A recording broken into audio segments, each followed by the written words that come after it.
Il y a quelque chose sur lequel je me suis bien penchée aussi, c'est tout ce qui a trait à la pension et au bien-être de nos aînés. Et donc, en fait, je dois dire tout d'abord que le gouvernement a finalement écouté le NPD et s'est penché sur la question des retraits minimaux obligatoires des fonds enregistrés de revenus de retraite. Le NPD le réclame en fait depuis des années, Monsieur le Président, afin de s'assurer que les aînés ne soient pas forcés de vivre plus longtemps avec ce qu'ils ont économisé. Donc, il faut faire attention à ça et je crois qu'ici, on peut tous le constater et je crois que peu importe le parti auquel on appartient, on considère tous que les aînés méritent de vivre dans la dignité.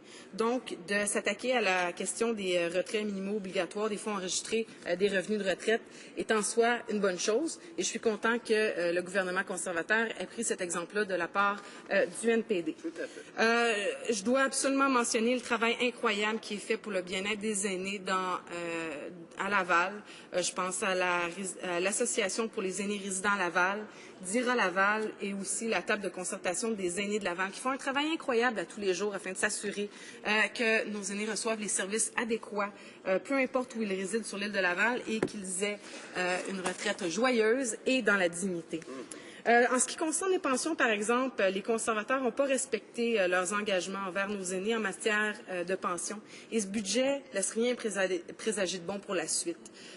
Comme on sait tous, les conservateurs veulent augmenter l'âge d'admissibilité à la retraite de 65 à 67 ans.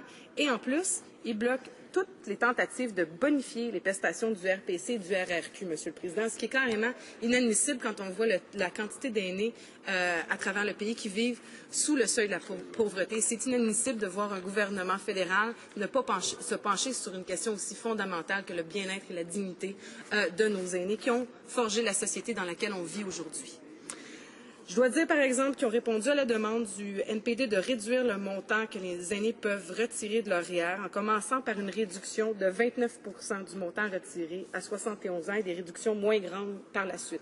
Donc là, par exemple, on